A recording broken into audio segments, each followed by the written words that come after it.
Have you ever noticed that one person in your friend group who always reaches for the check? Before anyone can even think about splitting the bill, their hand is already moving toward their wallet. They insist. They deflect your protests. Sometimes they even look uncomfortable when you manage to pay first.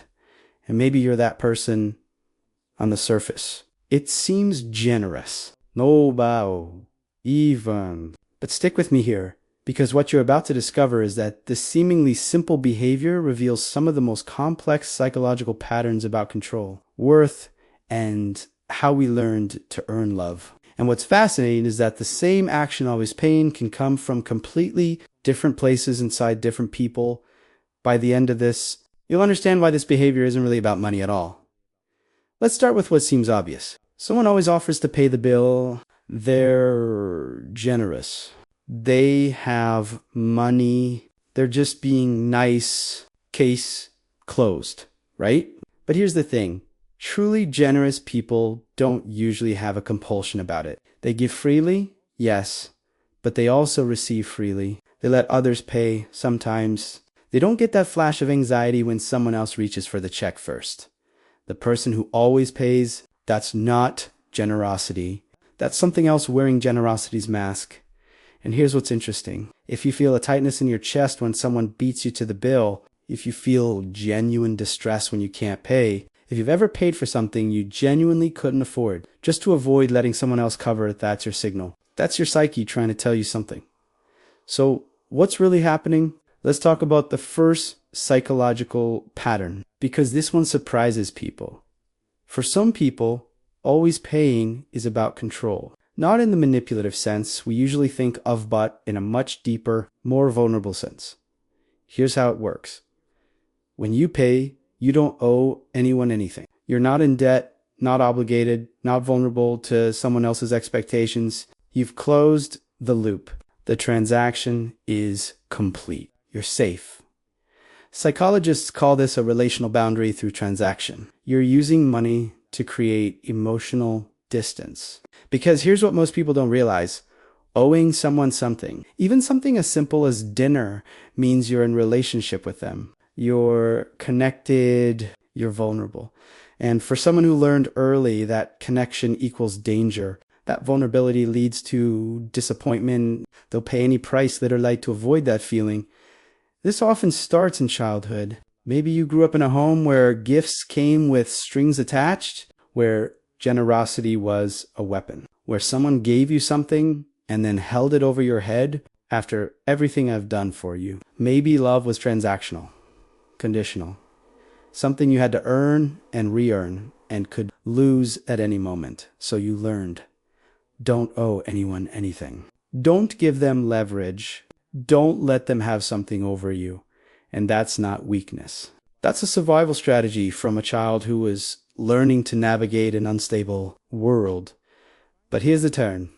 In trying to avoid being controlled by others' generosity, you've actually given away your power to this compulsion. You must pay. You can't let others give to you. The very thing you're trying to avoid being controlled is exactly what's happening, just from the inside instead of the outside.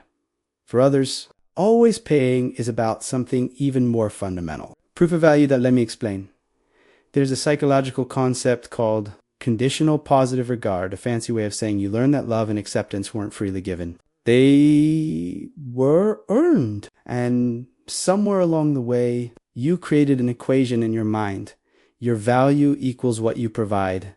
If you pay, you're valuable. If you contribute, you're worthy of the space you take up. If you give, you deserve to be there. This is where it gets deep.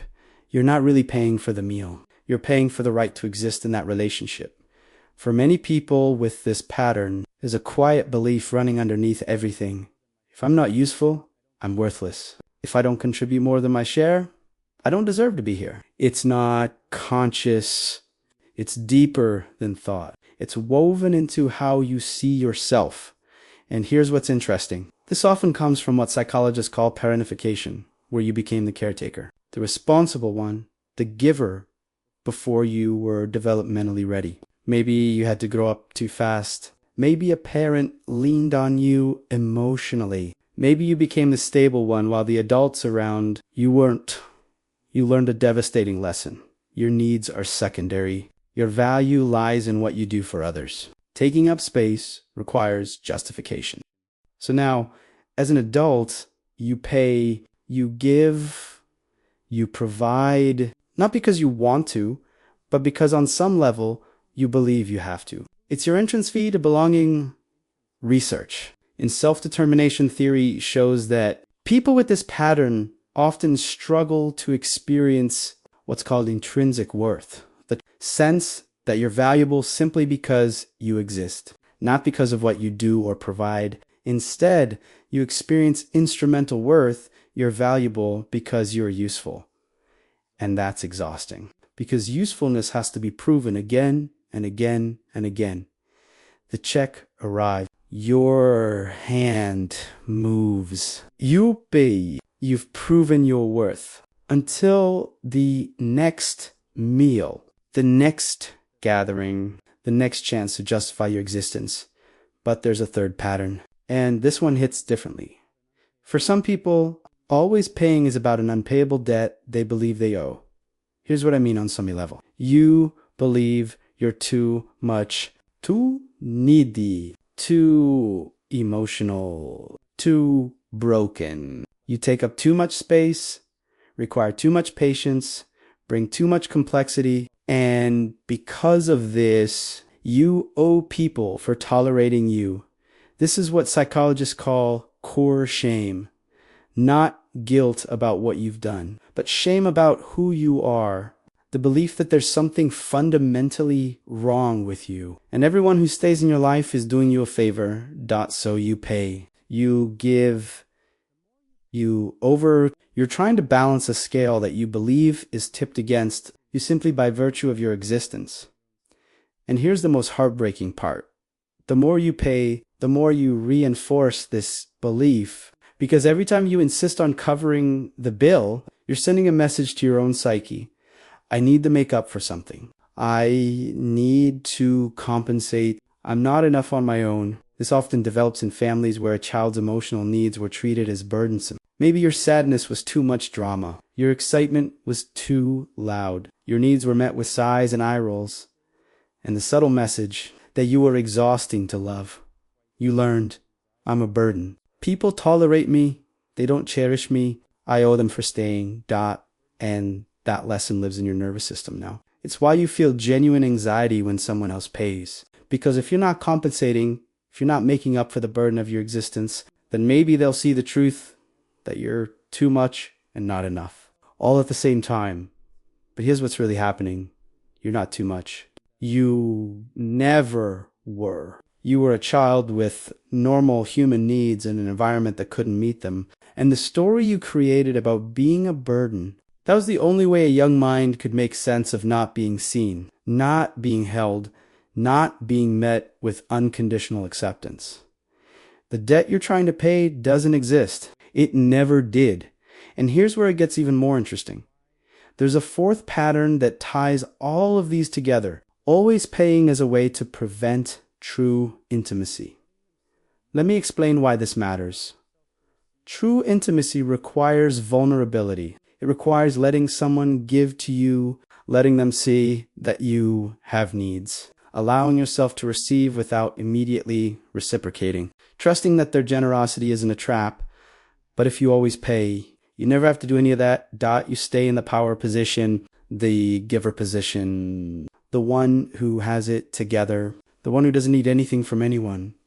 And that feels safe. But it also feels lonely, because here's the thing about always giving. It's a way of never being seen. You become the generous one, the reliable one, the one who takes care of others. But who are you underneath that?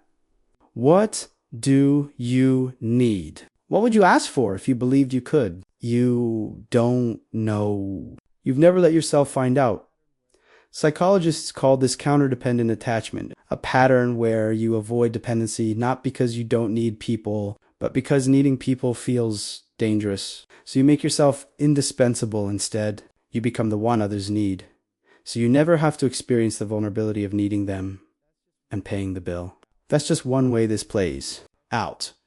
Research in attachment theory shows that people with counterdependent patterns often had caregivers who were available or who only responded to the child's achievements, not their needs. So you learned don't need, achieve, give, be useful, but never, ever be vulnerable enough to ask. Now, in your adult relationships, that pattern continues. You pay for dinner, you pay for drinks, you pay for the vacation. And on the surface, you're the generous friend, the reliable partner, the one everyone can count on.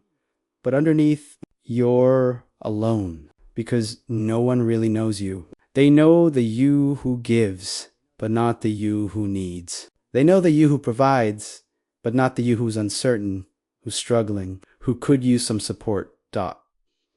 And that's not connection, that's performance. But let's talk about something else. That's running underneath all of this. Your relationship with money itself.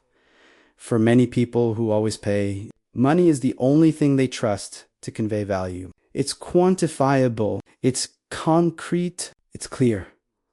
Love is ambiguous. Appreciation is subjective. But money is a number.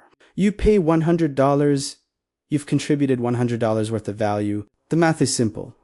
This often develops in families where emotional expression was complicated or absent, where I love you wasn't said, but bills were paid, where affection wasn't shown, but needs were provided for. You learned this is how care is expressed through provision, through transaction. So now, as an adult, you do the same. You want to show someone you care. You pay. You want to express appreciation. You buy them something. You want to prove you're a good friend, a good partner, a jied person. You pull out your wallet. But here's what most people don't realize. This is actually a form of emotional avoidance because saying I care about you feels too vulnerable. Saying I appreciate you feels too exposed. But paying that you can do, that feels safe. The problem is that people don't feel loved by your money. They feel loved by your presence, your attention, your emotional availability. And if you're substituting payment for presence, you're missing the actual connection you're craving. And here's the deeper truth. Often, the people who always pay are the same people who feel guilty receiving love even when it's freely given. Because on some level, they don't believe they deserve anything they haven't paid for. There's a scarcity mindset underneath this. If I don't pay for this, I don't deserve it. If someone gives me something freely, I'm taking advantage. I'm being selfish. I'm being a burden. So you pay, you overtip, you cover everyone's drinks, you buy rounds you can't afford because that feels ethical, that feels fair. But what you're really doing is refusing to receive love. Because if someone wants to treat you, wants to give to you, wants to show you Koranju, block it by insisting on pain, you've just rejected their love. You've just told them their generosity isn't welcome. You've just maintained the wall. And we need to talk about power. Because sometimes not always, but sometimes always pain is about maintaining a specific position in relationships. Here's the uncomfortable truth. When you always pay, you're always one up. You're the provider, the benefactor, the one with resources.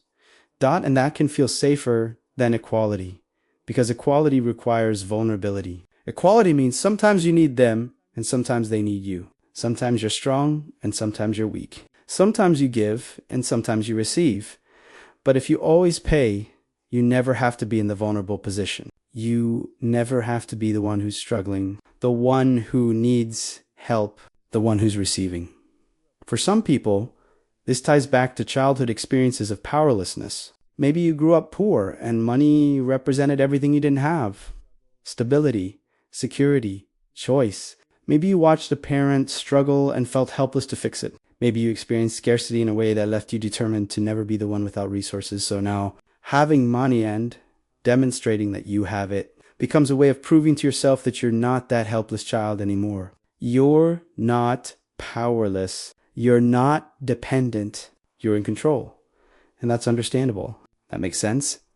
But here's the turn. If you need to always be in the power position to feel safe, that means you don't feel safe in equality. You don't trust that you're valuable without being the provider. You don't believe you'd be chosen if you weren't the one giving. And relationships built on that foundation are fragile because you're not actually connecting as equals. You're connecting as benefactor and recipient. And on some level, you're always wondering, would they still be here if I stopped paying? That's not peace. That's anxiety with a generous mask on. Here's another layer that's often running underneath this behavior, and it's subtle but powerful. For some people, always paying is connected to what I call the redemption fantasy. The unconscious belief that if you give enough, do enough, provide enough, you'll finally be enough. You'll finally earn the unconditional love you didn't get. You'll finally prove that you're worthy of the acceptance that felt conditional. You'll finally balance the scales and feel okay in your own skin. This often shows up in people who were the black sheep in their family, the disappointing one, the one who couldn't quite measure up. Maybe you had a sibling who was the golden child, and you were always in their shadow. Maybe your achievements were never quite enough. Maybe love felt like something you had to chase but could never quite catch, so you learned. Maybe if I give more, maybe if I provide more, maybe if I prove my value through what I contribute, I'll finally be worthy. And now, as an adult, every time you pay for dinner, you're unconsciously hoping that this will be the moment. This will be the gesture that finally makes you feel worthy. This will be what earns you the unconditional acceptance you've been craving your entire life. But here's what's really happening.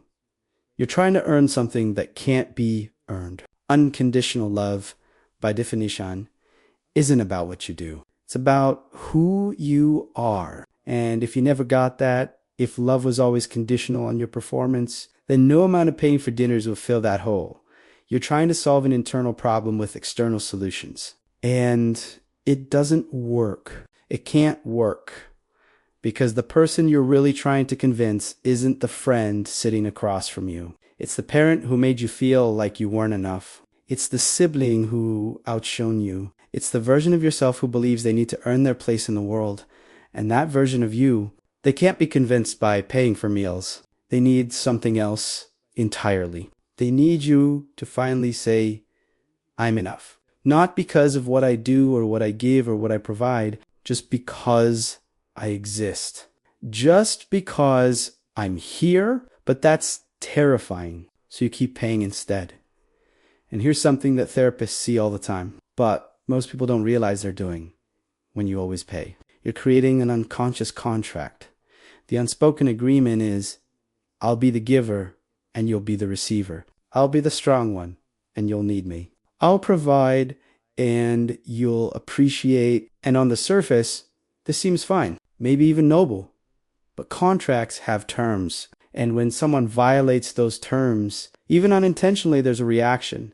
Have you ever felt a flash of resentment when someone didn't thank you enough after you paid? Have you ever felt hurt when someone took your generosity for granted? Have you ever felt angry when someone didn't reciprocate in the way you expected, not with money necessarily, but with appreciation, loyalty, or attention? That's the contract revealing itself. Because here's the thing.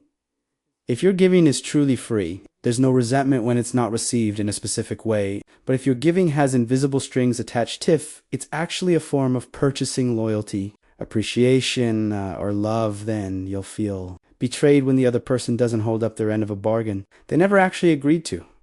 This is what psychologists call covert contracts, unconscious. Agreements where you give in order to get something specific, but you never actually communicate what you're expecting in return. And when the other person inevitably doesn't meet those unexpressed expectations, you feel hurt and they feel confused. I always pay for everything, and you can't even make time to see me. I've been so generous with you, and you're criticizing me. After everything I've done for you, this is how you treat me. Sound familiar? That's the contract being called in. That's the moment when the generosity reveals itself as something else, an investment that's not yielding the expected return. And here's the most painful part. The other person often has no idea this contract existed. They thought you were just being generous. They thought you wanted to pay. They didn't realize there was a price tag on your giving, payable not in money, but in behavior, loyalty, or gratitude. So relationships built on these dynamics eventually collapse under the weight of unexpressed expectations and unmet needs. So let's come back to the beginning. The person who always reaches for the check. It's not about generosity. It's about safety, control, worth, debt, protection, power, redemption. It's about all the ways we learn to navigate a world that taught us we weren't enough just as we are. All the strategies we developed to protect ourselves from the pain of not being unconditionally loved. All the patterns we created to avoid the vulnerability of truly being seen.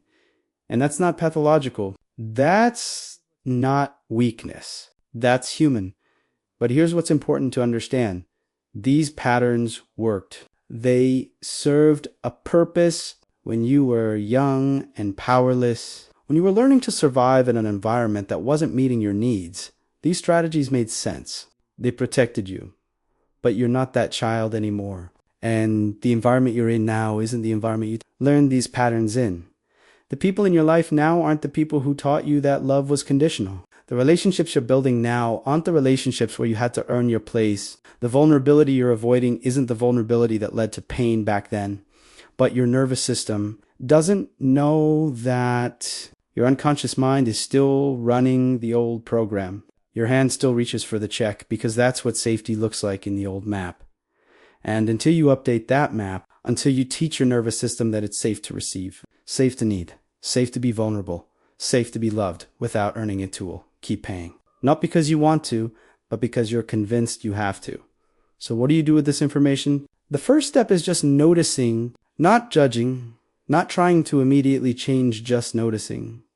The next time your hand reaches for the check, pause just for a moment and ask yourself, what am I feeling right now? What happens in my body when I think about someone else paying? Is there anxiety, guilt, shame, a sense of obligation, a need to control, a fear of owing? Just notice, new judgment, just curiosity, because awareness is the beginning of change. You can't shift a pattern you don't see.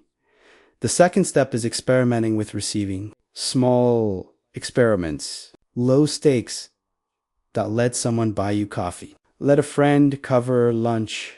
Let someone give to you without immediately reciprocating. And then notice what comes up. Notice the discomfort. Notice the stories your mind tells you. I'm being selfish. I'm taking advantage. I need to pay them back right away. Notice those stories, but don't necessarily believe them, because those stories aren't facts.